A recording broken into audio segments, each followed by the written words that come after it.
Hey, Space Coach, you know what? Hey, Space Coach, you know what? No, seriously, you know what? What? That's what?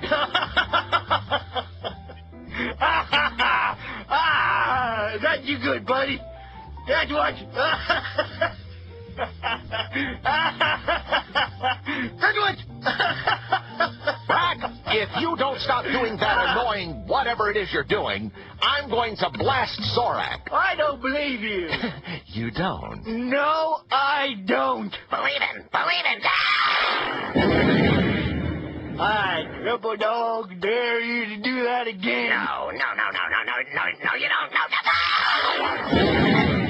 No. So I guess blowing up Zorak makes you feel like Mr. Big Stuff. Is that your answer to everything? Nice weather we're having. Space Coach, can I make one little remark without you blowing Zorak up? I guess not. Hey, why don't you zap Brack?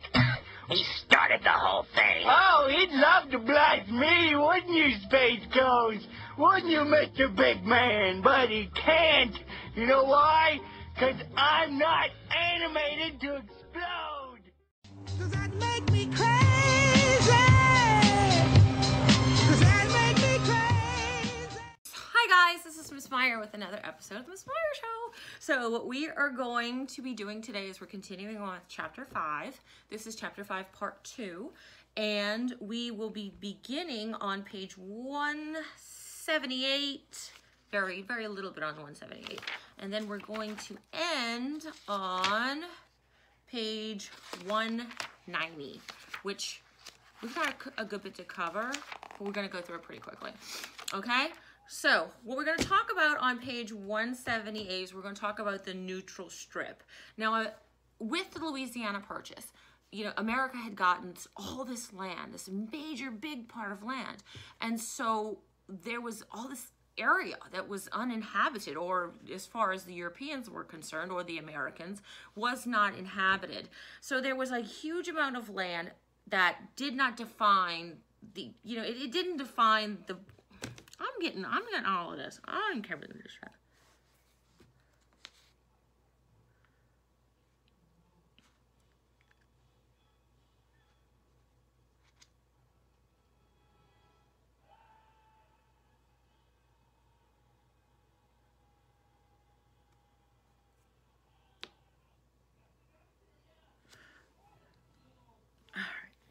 So there was a lot of disputes between Spain and America over which was American land and which was Spanish land. And as you can see right here, if you look in your book on page 179, you can see,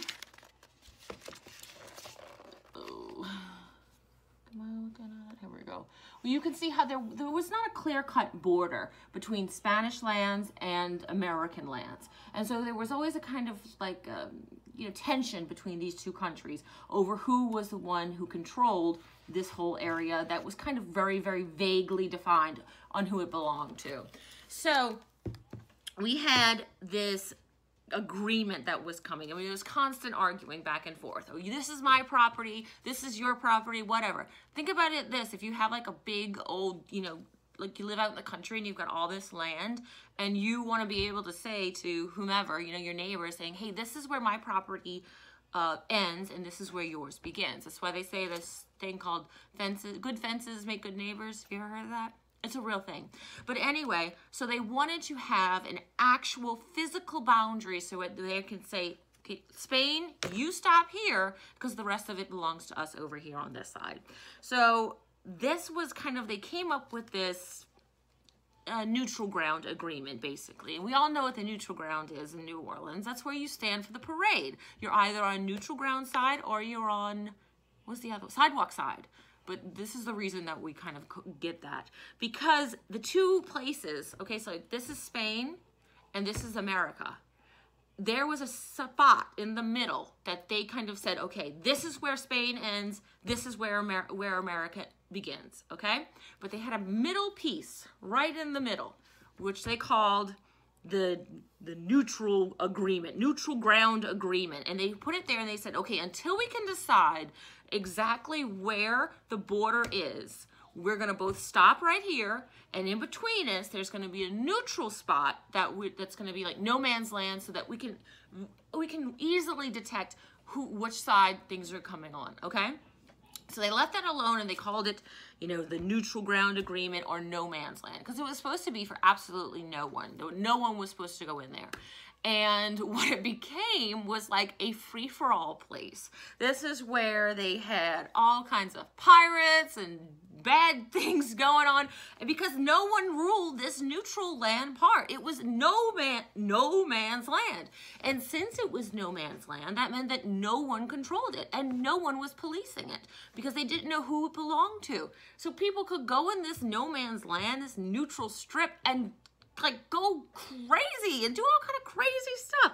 It was just rife with problems. So if you wanted to like cross from Louisiana over into Spain's territory, you were going to really risk a lot, because there was a lot of stuff going on in that neutral land. So the Adam-Onis Treaty, and we've talked about that a little bit last week, so I'm not going to go big into it. But the Adam-Onis Treaty really did kind of give us the shape of what Louisiana looks like today.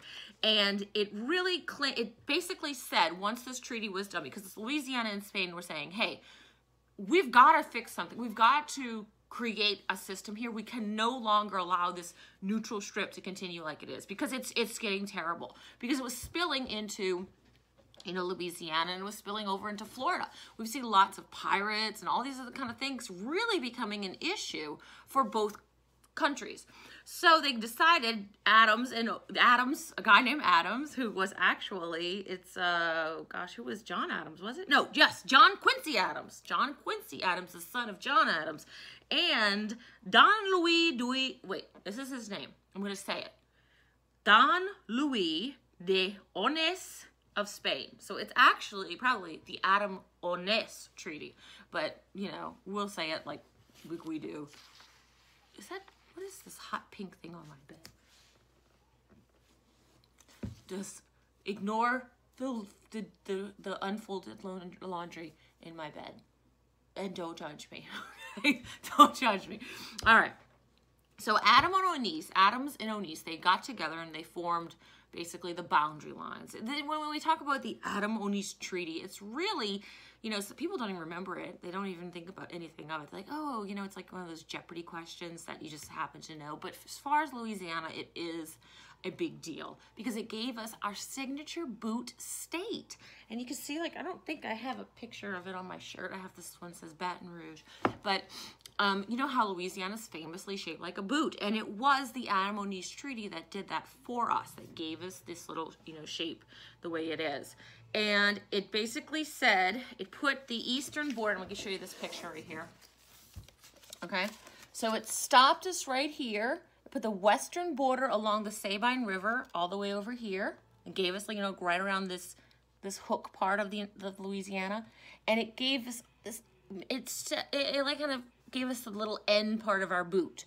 So you see, like, this little end part, it gave us the little foot part where the toes go in the boot, because that used to be owned by Spain, but Spain ceded it to us and gave it to us.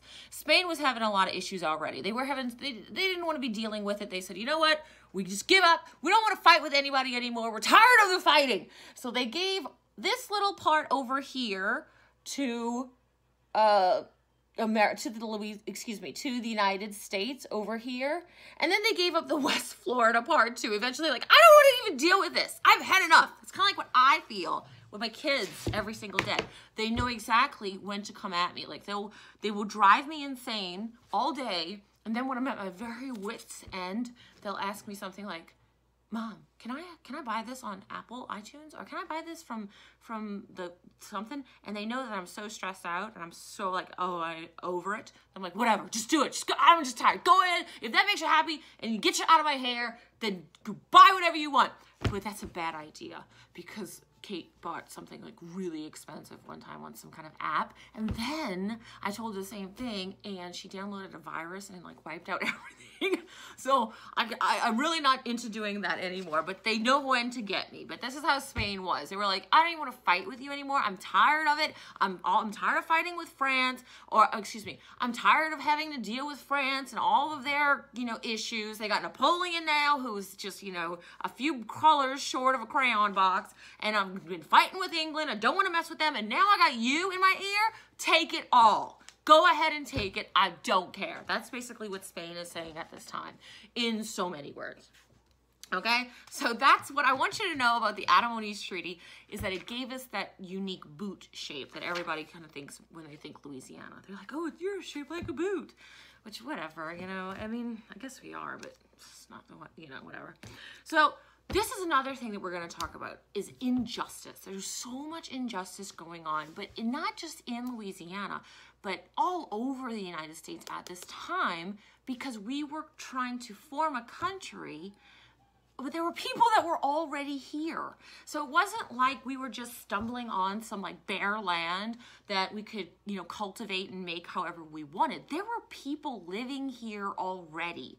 And so in order to kind of, grow, manifest destiny, and if you don't know what manifest destiny means, that means forward, moving forward, forward progress, all that kind of stuff. That's what manifest destiny means. From sea to shining sea. That's manifest destiny. Well, there's a problem with manifest destiny, and it's because America was not an open, just land for the taking. There were people here. So now, you got to think of it, from the days in the very beginning, from the Pilgrims all the way to La Salle and Hernando de Soto, the Native American population living in Louisiana have really taken a big hit. I mean, come on.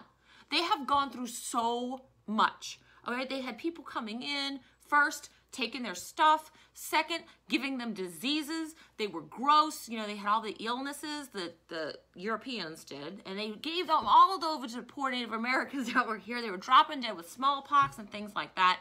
Then they're just fighting them, physically taking things from them. There's a big battle that goes on. They're being used as pawns by France, and by England, and by the United States. And so now, though, we've got even more issues, because now that America is this new country and they've bought all this, Louisiana purchase, they wanted to colonize it. And one of the things that was very unique, especially with the French with Louisiana, was that the French didn't necessarily want to, rule them, you know what I mean? So they saw them, the Native Americans, as kind of like trading partners and things like that. So it wasn't so much as give me this and get out of the way. And that's kind of how it became when the United States started this forward progression on getting more and more land. So before it was just okay, listen, I'll do for you, you do for me. But now it was get out. Take your stuff and go. Well, it got to the point where it was a lot. It was a whole lot. And there were so many revolutions going on at the time. You had the American Revolution, the French Revolution, the Haiti Revolution, the Slave Revolt of 1811. You had all these things happening. So the Native Americans said, you know what? We're going to revolt too. We're going to really, you know what? They want to talk about independence. They want to talk about revolution. It's our turn. So this guy by the name, he was a Shawnee war chief, okay, and his name was ch5. That was his name. I like the name ch5. It was pretty cool. But anyway, he got together with a bunch of other tribes because he knew that by himself and his own little, the own Creek tribe, there was just no way that they would have enough people to even make a dent. So he got together with a bunch of other tribes, of other Native American groups, not just in Louisiana, but all over. And they decided that they were going to, fight. They were going to revolt. They were going to, fight for their, independence, the allowance to stay where they really were. So they joined and they created the thing, and I hate saying this because, they're not Indians, they're Native Americans, but this is what it was called. And they called it a confederation. And basically they made, their own kind of country in a way. They were called I want to give you the right words. they called an Indian Confederation, and they joined together to kind of fight for what they felt was rightfully theirs. So they went, and like I said, they traveled all throughout the South, not just in Louisiana, and their whole goal was to, take matters into their own hands and to stop the settlement of the Europeans. They wanted it to halt. They said, listen, we're not going to fight you for the land that you've already taken. We're not going to fight you about that. You can't take any more. You've got to stop. Enough is enough. So that's what the whole Indian Confederation was about, was to stop this settlement, this progression of settlement of white settlers into, the land. But, they're not going to, it was a failed attempt. And it was just no way that they could have defeated the American troops. Once the American troops came in, and you remember that these American troops, these are men that are forced, they're told to do what they have to do. They don't just wake up and say, this is what I'm going to do today. Although I believe some militiamen may have done that. But these troops were sent by the United States at this time, and they put it to an end. They said, you know what, no. They crushed this whole uprising. Because when you think of it from America's, point of view at this time, with the leaders in America, we were a very young nation. We had just fought for our independence in Great Britain, and now we are this, barely baby nation, and we just, they said, we cannot have this. We cannot have people, rebelling. On all these rebellions have to stop. We have to just secure ourselves as one country, and that's what they did. And they did put an end, like I said, to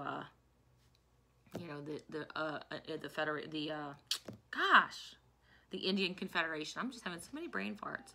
But it did show the Americans at this time that the Native American population was not happy about the way things were going. They did not like the way the Europeans were progressively taking more and more and more of their things. They did not like it, and it made them aware that, this is going to come to a head sooner or later. And, unfortunately, it comes to a head really with a trail of tears.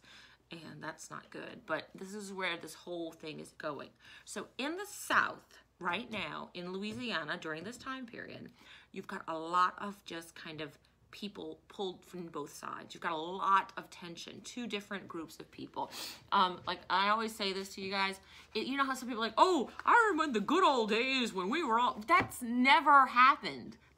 You remember the good old days? Well, that's funny because there were never any good old days. There was always disruption between groups. In Louisiana at this time period we're talking about, in like 1810, 1811, 1812, you had people that were your war hawks. These are people that wanted to fight. They wanted to fight Great Britain. They wanted to go fight with the Native Americans. They wanted this. And they were like, yeah, I'm on this side. And then you had people that were saying, slow your roll. Come on. We don't want to get involved in all this. Look, it's mind your business. Just mind your business. There's no way. That's what you had. And you had these two groups that were like, at odds with one another. So when people say, oh, the way that it used to, what? What are you talking about? So now you had these people in Louisiana, and not just Louisiana, because this was all over really, but Louisianians, we like to voice our opinions. We make sure that we're heard. Okay, so there was a lot of dissension in America at this time. So it was a lot of like, it wasn't necessarily one unified country. It was a bunch of states. That's how it really, and that's why we're called the United States of America, because we had different states with different things. We were not at this point, 1811, 1812, really part of one huge nation. There wasn't the nationalistic pride and those things that, we see now with, Uncle Sam and all that. It wasn't like that, because we were barely, we were a brand new nation. So the British picked up on this, and they said, okay, well, they just put a little thought bubble into their head. They're dealing right now, in this time period, the English, the British, we have gained our independence, but now they're fighting with Napoleon.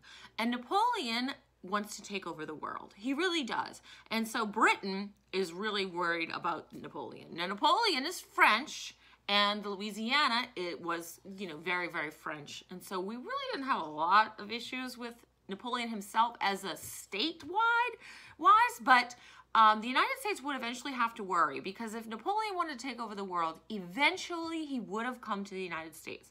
And that would have pulled us into a Napoleonic War with him. So either way that it went, had France won, I think, in my own personal opinion, had France won, we would have been pulled into a war. If England had won, which they did, we were going to be pulled into a war. So either way, America was going to be pulled into this fight. Either way, okay? So it happened, though, that Napoleon was defeated. He was defeated by the French ships, by Sir Horatio Nelson. He was the big naval hero of England.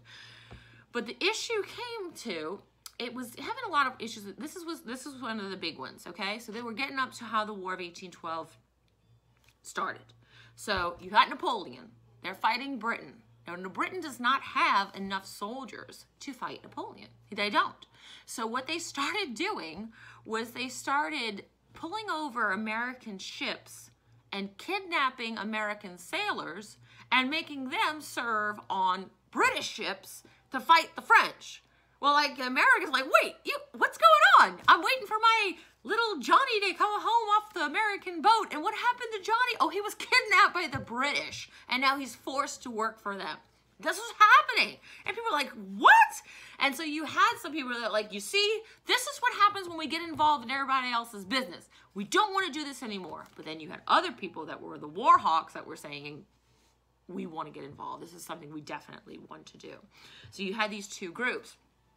Eventually, we had lots of issues going both ways, and it came to a head where it got so bad, just the impressment, it was what the kidnapping of sailors, it was just really, really bad, that America had to go to war with Great Britain. Because, I mean, you can't just kidnap people and make them serve on your terms. So this huge war had begun. I mean, not really even a huge war. Some people would say it's like a whatever. But honestly, I really believe that the War of 1812 was another test of our independence, because we had just fought the American Revolution, not even, 50 years earlier. And now we were fighting Britain again in the War of 1812.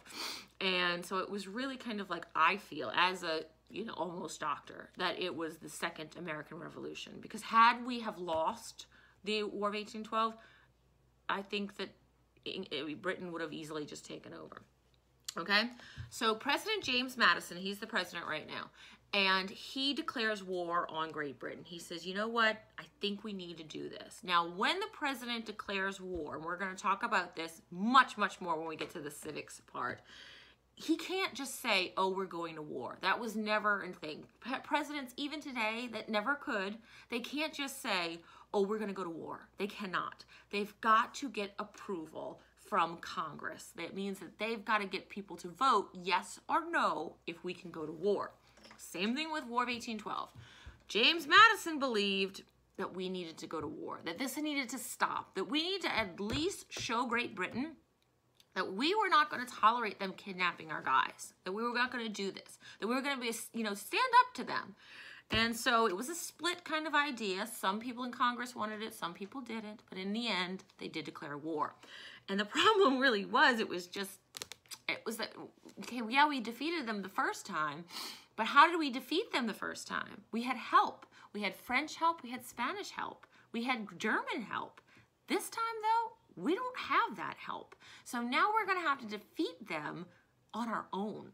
And so this was a really big thing for this baby country that's the United States. Now, to make matters worse, Great Britain was preying upon the whole dissension between the Native Americans and the Americans. So they saw that there were lots of Native Americans that were saying, hey, we're not happy. They saw what was going on with Teshamash. They saw the whole, the division of people that, your war hawks and your people that wanted to stay out of trouble. And so they preyed upon that, and they used that to really kind of, I guess, get one,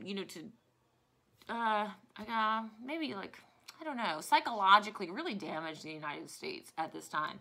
The biggest thing was that they started to form alliances with the Native Americans. And that was a big problem for us as Americans at this time. Remember, the Native Americans had lived here for a really long time, a lot longer than we did. And so they, by joining in with the British, had a lot more advantage over us or over the Europeans that were coming over here because they knew this land that much more. So there was a huge, huge British Native American alliance against the Americans. So America really needed to step up their game because if they had Britain, and on top of Britain had Native Americans, it was going to be a hard fight, especially because we didn't have our allies with us, or any allies really at this time. So they found out about Britain's battle plan, okay? They found out what Britain was trying to do, and they were doing it pretty successfully. What Britain wanted to do was to plan a naval attack. You see, Britain did not have the really big foot soldiers. That was not what they're, even today, like Her Majesty's Royal Navy, I think is what it's called. It's like, that's their Marines, kind of, in a way. You know how we're like, you know, we're boots on the ground, want to go fight. Well, the British at this time were a huge naval fleet, okay, because they fought mostly in the waters, really. Whereas Americans, our soldiers were basically foot soldiers, whereas the British were naval soldiers. So that was an issue right there. But the Native Americans were, you know, kind of like foot soldiers for the British. Anyway, so the British were coming in. Their whole plan was to come in on the hit us like two ways, like this, like that. And I wanted to show you, where's my United States picture? I have one in here somewhere. Here it is. Okay. So Britain was, you had the British, they were coming in and doubly attack us like a T. That was their strategy, the T strategy. They were going to come in over here. They were going to take their boats and all their naval fleet, and they were going to come in on this eastern seaboard side right here, and they were going to bam right into the area around Washington, D.C. And then they got to D.C., they were going to come down with a path of destruction. That was their whole idea. The second part was to bring up their Navy vessels right here into the Gulf of Mexico and go and ambush New Orleans and the mouth of the Mississippi and have all of this land and take it all over. So that was their plan of attack. We figured it out, though, but not fast enough because they came in, they rammed in here to the eastern seaboard, and they overtook Washington, D.C. So they overtook it, man. They were like coming in like big crazy. Dolly Madison, the president's wife, she's home by herself. By herself! She's not really by herself. You know, she's got all of her people there to take care of her or whatever. And they say, the British are here. They're on our seaboard. And they start setting everything on fire. Like things are burning and people are screaming and they've got bombs going off. Dolly Madison, First Lady of the White House, all by herself, says, okay, we got to get out of here. We got to get out of here. She goes, I am not leaving without the portrait of George Washington, that our founding father, they will have to burn this house to the ground with me in it. They're like, Miss Madison, get out. Come on, let's go. So she says, I refuse. So she was the one that saved the big portrait, or they cut it out of the frame, rolled it up, she took it, and they saved it. She saved that. She was the reason we had it. She was hardcore. She was like, they're not going to run me out of my house. She was probably had a little bit of Louisiana blood in her, I think. But she was straight up like that. She's like, they're not running me out of my house. Burn me to the ground. I'm taking this picture. And I mean, she was just awesome. And then we could talk about Dolly Madison some more. She's so awesome, y'all. She was so awesome. Like, she would throw James Madison on her back. She was a bigger lady than he was. And she'd walk around the house. I love her. I absolutely love Dolly Madison. But anyway, so that was their plan. So Dolly Madison is escaping from the Washington, but it's burning. It's burning up. And that's actually where we get our Star-Spangled Banner, because Francis Scott Key wrote a poem on a ship watching D.C. burn. And that's why it says, and the rockets' red glare, the bombs bursting in air. Because he was watching this. Dolly Madison was like, where's her husband? I don't know. I don't know where he is, but he wasn't at home. So anyway, this is another problem. So now the British are in America. And now we saw that they had come through Washington, D.C. They came in. They just, and their boots are on the ground now. They're on their path to destruction. So what does Madison do? He knows the second part of their plan is to come up the Mississippi. That was really intense, huh? I get really excited with history. I've always been this way. Feel for my children, guys. Can you imagine if I was your parent? But anyway, so now Madison knows that they're going to be messing with Louisiana. He knows that. So he's not going to let this be caught off guard, especially now. You know okay, I've been married for 17 years, and if something like that happened and my husband was not there when something like that happened, oh, he would get an earful. He would get a total earful. So can you imagine what Dolly Madison told her husband? She's like, where were you when I was being attacked by the British? Come on now. So anyway, so Madison has to find a way to really protect it. He's got to make sure that this second part, so he had to make sure that he had somebody in place to really kind of protect this whole area. So he sends down Andrew Jackson. Now, Andrew Jackson is a no-nonsense countryman. He really is. He's not the kind of guy, he is not some gentleman farmer or anything like that. He is no nonsense, okay? They call him Old Hickory because he's extraordinarily stubborn, meaning he never ever wants to, he forms his ways are his ways, and he's not going to deter from them. He's stubborn. He's really stubborn.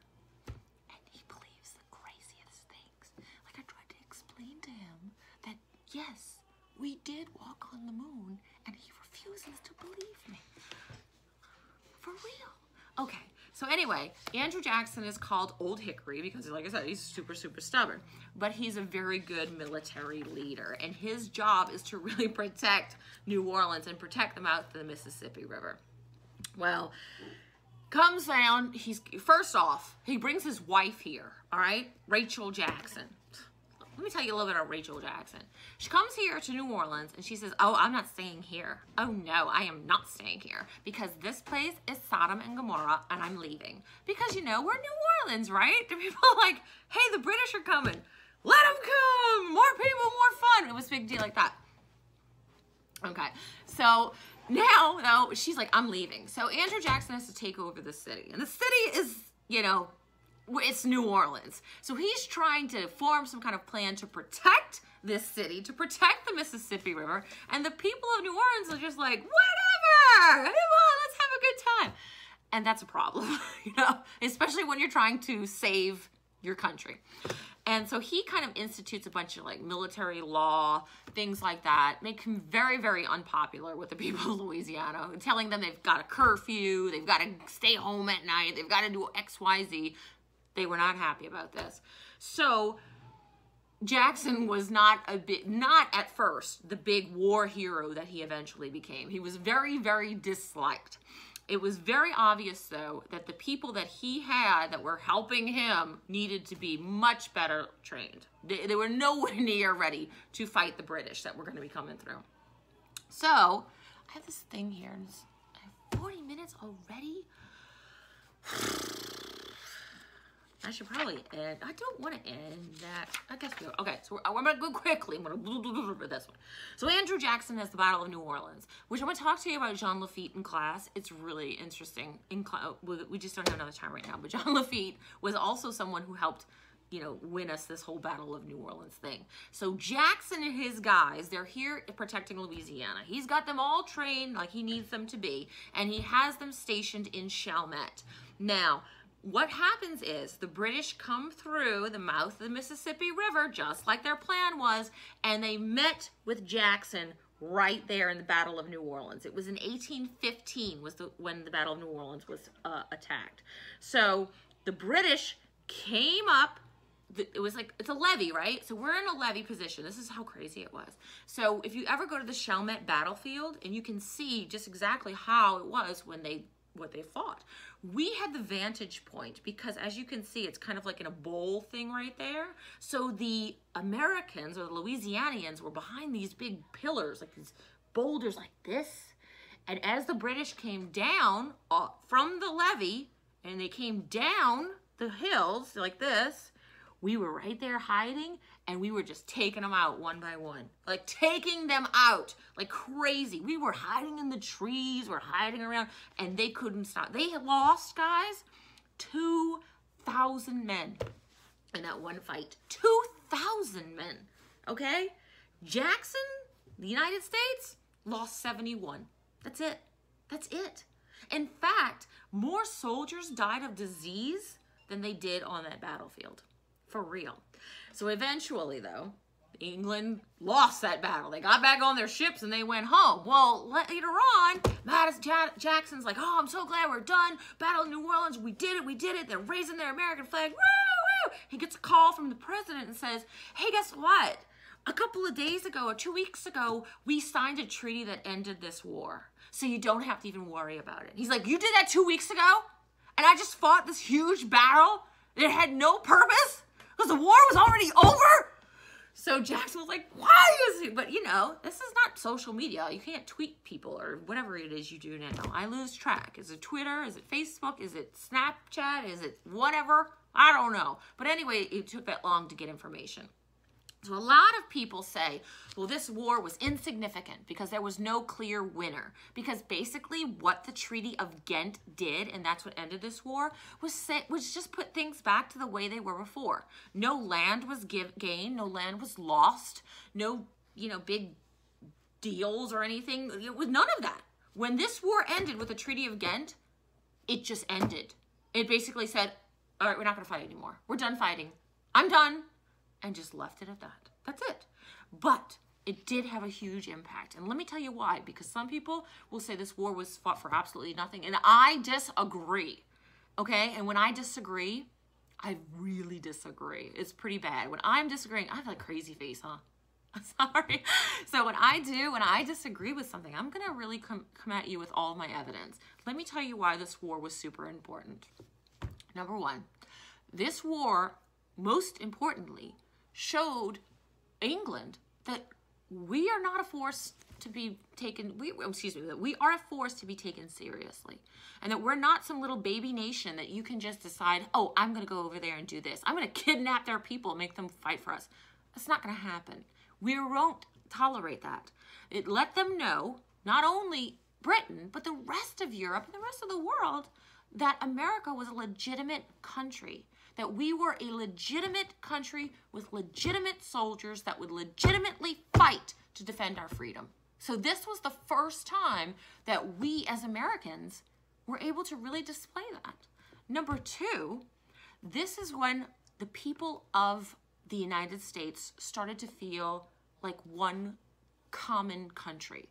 Because like I said before, it was very much like your state, my state, whatever. But this is when they all joined together because they were all joining together to fight a common enemy, and that was Britain. And the only way that they were going to be able to succeed was to work together, okay? And the big time in Louisiana, because Louisiana, for real, we had Isleños, and we had the French Creoles, and we had the Cajuns, and we had all these other kind of, people, many, many different groups. They were all living here in Louisiana. No one was, nobody wanted to say who they were. They were, I'm this, I'm that. No one classified themselves as Louisianians. But after this, people were flying their Louisiana flag with pride. And they were all saying, I'm Louisianian, I'm from Louisiana, I'm a United States citizen, and I'm a Louisianian. So what the War of 1812 did, for us, as a country and as a state, was really kind of signify our importance and to make it like, hey, what, we're something, okay? We're not some little insignificant fly-by-night little group of people. This is a country, and this is a state. And we refuse to let you come in here and take over. That's the way it basically was. So the War of 1812, in my opinion, and it's pretty much right, I think. Come on, I'm almost a doctor, guys. So, but in my opinion, it was for a reason. And it did build into what we are going to see in Louisiana history. So with that, to go over it again, because I know I got super excited about the War of Dolly Madison and that, and I apologize, but I love that story. I mean, I could go on and on and on. But anyway, we talked about the Adam-Onis Treaty. Did we even talk about statehood? Did I just even go over that?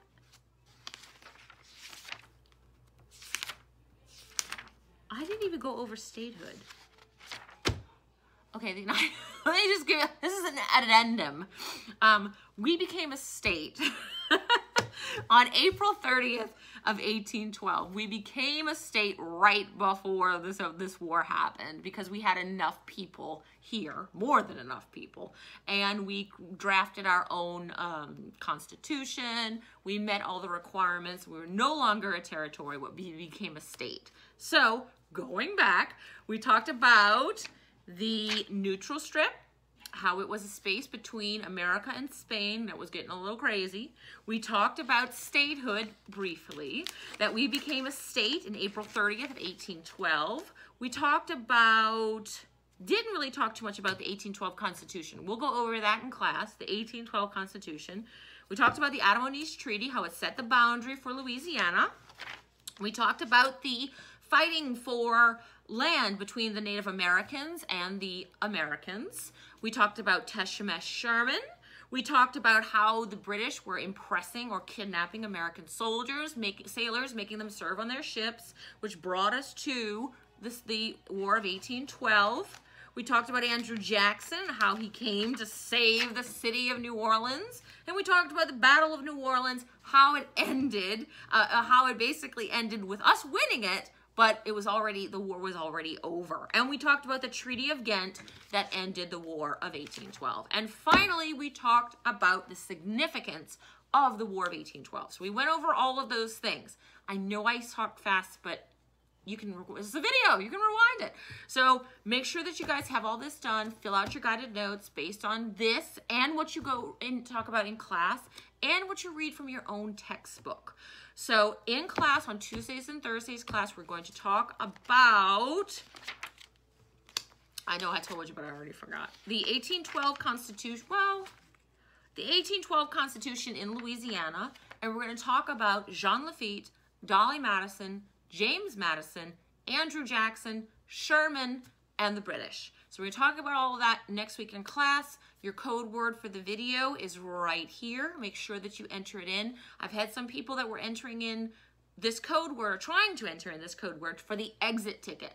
The Miss Myers Show code word videos are different than the exit tickets. Exit tickets are exit tickets after class. This is the code word video. So be sure you're entering in the right one. I will see you guys in class on Tuesdays and Thursdays and in small group. And that is all I have for you today on this episode of the Miss Myers Show.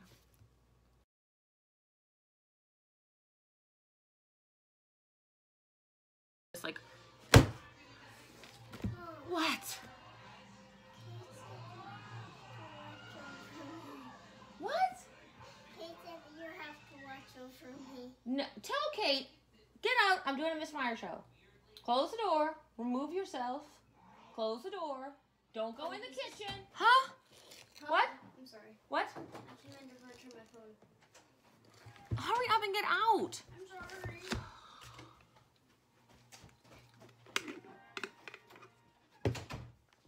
Of the... No. Vivian, close my door.